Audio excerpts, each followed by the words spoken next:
ಎಲ್ಲರಿಗೂ ನಮಸ್ಕಾರ. ಅಂಜಲಿ ಕಿಚನ್ಗೆ ಸ್ವಾಗತ. ಇವತ್ತಿನ ವಿಡಿಯೋದಲ್ಲಿ ತುಂಬಾ ಸಿಂಪಲ್ ಆಗಿ ಟೇಸ್ಟಿಯಾಗಿ ಹಳ್ಳಿ ಸ್ಟೈಲಲ್ಲಿ ಬದನೆಕಾಯಿ ಪಲ್ಯ ಮಾಡಿದ್ದೀನಿ. ತುಂಬಾ ಟೇಸ್ಟಿ ಆಗಿದೆ. ಬನ್ನಿ ಬದನೆಕಾಯಿ ಪಲ್ಯನ ಹೇಗೆ ಮಾಡೋದು ಅಂತ ತೋರಿಸ್ಕೊಡ್ತಾ ಇದ್ದೀನಿ. ಬದನೆಕಾಯಿ ಪಲ್ಯ ಮಾಡೋದಕ್ಕೆ ನಾನಿಲ್ಲಿ ಒಂದು ಅರ್ಧ ಕೆಜಿ ಅಷ್ಟು ಬದನೆಕಾಯಿ ತಗೊಂಡಿಟ್ಕೊಂಡಿದ್ದೀನಿ. ಬದನೆಕಾಯಿನ ಈ ತರ ಚಿಕ್ಕ ಚಿಕ್ಕ ಪೀಸ್ ಆಗಿ ಕಟ್ ಮಾಡ್ಕೊಳ್ಳಿ.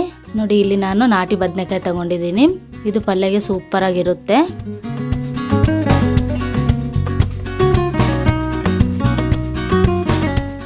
ಎಲ್ಲ ಬದನೆಕಾಯಿನೂ ಈ ಥರ ಉದ್ದುದ್ದುಗೆ ಹಚ್ಕೊಂಡು ಒಂದು ಬೌಲಿಗೆ ಸೇರಿಸ್ಕೊಳ್ಳಿ.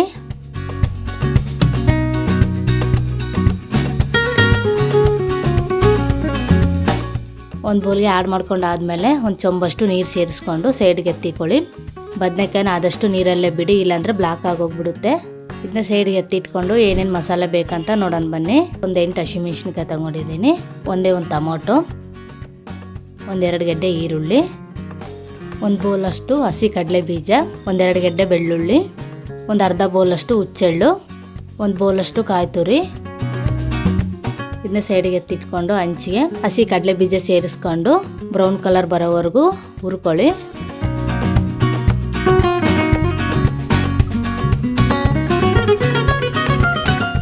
ನೋಡಿ, ಕಡಲೆ ಬೀಜ ಬ್ರೌನ್ ಕಲರ್ ಆದಮೇಲೆ ಇದನ್ನ ಸೈಡ್ಗೆ ಎತ್ತಿಟ್ಕೊಂಡು ಅದೇ ಹಂಚಿಗೆ ಹುಚ್ಚೆಳ್ಳು ಸೇರಿಸ್ಕೊಂಡು ಹುಚ್ಚೆಳ್ಳು ಸ್ವಲ್ಪ ಫ್ರೈ ಮಾಡ್ಕೊಳ್ಳಿ.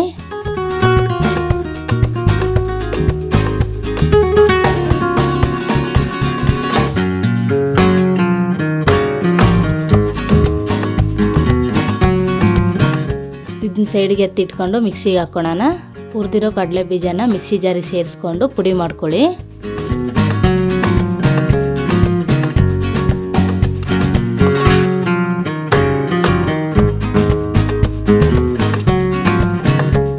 ಅದನ್ನ ಒಂದು ಬೌಲಿಗೆ ಸೇರಿಸ್ಕೊಂಡು ಅದೇ ಮಿಕ್ಸಿ ಜಾರಿಗೆ ಬಿಸಿ ಮಾಡ್ಕೊಂಡಿರೋ ಹುಚ್ಚೆಳ್ಳು ಸೇರಿಸ್ಕೊಂಡು ಪುಡಿ ಮಾಡ್ಕೋಬೇಕು.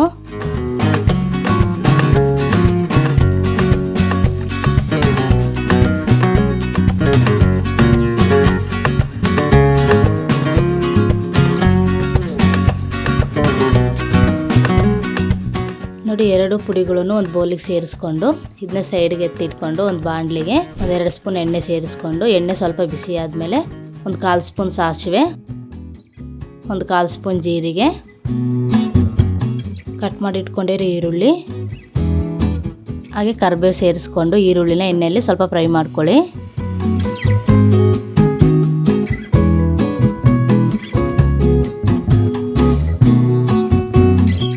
ಈರುಳ್ಳಿ ಒಂದು ಮೀಡಿಯಮ್ ಆಗಿ ಫ್ರೈ ಆದಮೇಲೆ ಇದಕ್ಕೆ ಜಜ್ಜಿರೋ ಬೆಳ್ಳುಳ್ಳಿ, ಹಸಿಮೆಣ್ಸಿನ್ಕಾಯಿ ಸೇರಿಸ್ಕೊಂಡು ಎಲ್ಲನೂ ಒಂದು ಮೀಡಿಯಮ್ ಆಗಿ ಫ್ರೈ ಮಾಡ್ಕೋಬೇಕು.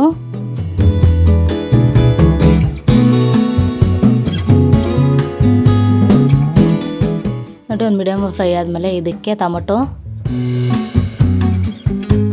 1/4 ಸ್ಪೂನ್ ಅರಿಶಿನ, 1 ಸ್ಪೂನ್ ಉಪ್ಪು ಸೇರಿಸ್ಕೊಂಡು ಟೊಮೊಟೊ ಸಾಫ್ಟ್ ಆಗೋವರೆಗೂ ಫ್ರೈ ಮಾಡ್ಕೋಬೇಕು.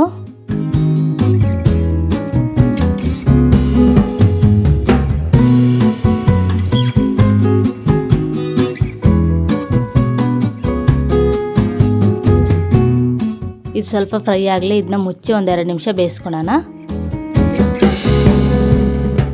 ನೋಡಿ, 2 ನಿಮಿಷ ಆಗಿದೆ. ಟೊಮೊಟೊ ಎಲ್ಲ ಸಾಫ್ಟಾಗಿ ಬೆಂದಿದ್ದಾವೆ. ಇದಕ್ಕೆ ಇವಾಗ ಕಟ್ ಮಾಡಿ ಇಟ್ಕೊಂಡಿರೋ ಬದನೆಕಾಯಿನ ಆ್ಯಡ್ ಮಾಡ್ಕೋಬೇಕು. ಆ್ಯಡ್ ಮಾಡಿಕೊಂಡು ಅದಕ್ಕೆ 1 ಟೀ ಲೋಟದಷ್ಟು ನೀರು ಸೇರಿಸ್ಕೊಂಡು ಎಲ್ಲನೂ ಚೆನ್ನಾಗಿ ಮಿಕ್ಸ್ ಮಾಡಿ ಮುಚ್ಚಿ 10ರಿಂದ 15 ನಿಮಿಷ ಬೇಯಿಸ್ಕೋಬೇಕು.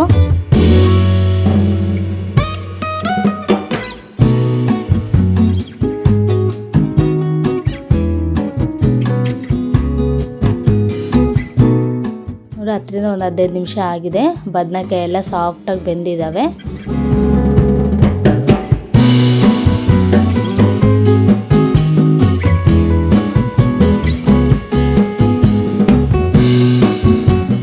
ಇದಕ್ಕೆ ಇವಾಗ ಪುಡಿ ಮಾಡ್ಕೊಂಡಿರೋ ಸ್ವಲ್ಪ ಕಾಯಿ ತುರಿ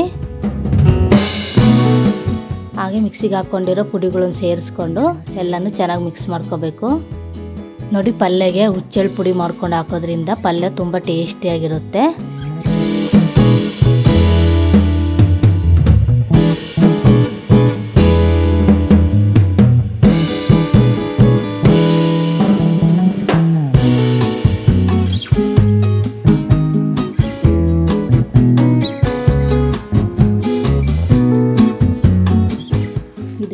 ಸ್ವಲ್ಪ ಕೊತ್ತಂಬರಿ ಸೊಪ್ಪು ಆ್ಯಡ್ ಮಾಡಿಕೊಂಡು ಮುಚ್ಚಿ ಕೆಳಗೆ ಇಳಿಸ್ಬಿಡೋಣ.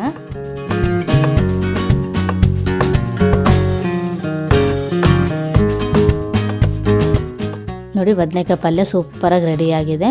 ಇದು ಚಪಾತಿಗೂ ಪೂರಿಗೂ ದೋಸೆಗೂ ಒಳ್ಳೆ ಕಾಂಬಿನೇಷನ್ನು, ಹಾಗೆ ರೈಸ್ಗೂ ತುಂಬ ಚೆನ್ನಾಗಿರುತ್ತೆ.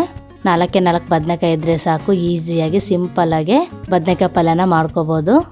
ನೀವು ಈ ರೆಸಿಪಿನ ಒಂದ್ಸಲಿ ಟ್ರೈ ಮಾಡಿ ನೋಡಿ. ತುಂಬ ಈಸಿಯಾಗಿ ಸಿಂಪಲ್ಲಾಗಿ ಕಡಿಮೆ ಇಂಗ್ರೀಡಿಯೆಂಟ್ಸ್ ಬಳಸ್ಕೊಂಡೆ ಮಾಡ್ಕೋಬೋದು. ತುಂಬ ಟೇಸ್ಟಿಯಾಗಿರುತ್ತೆ.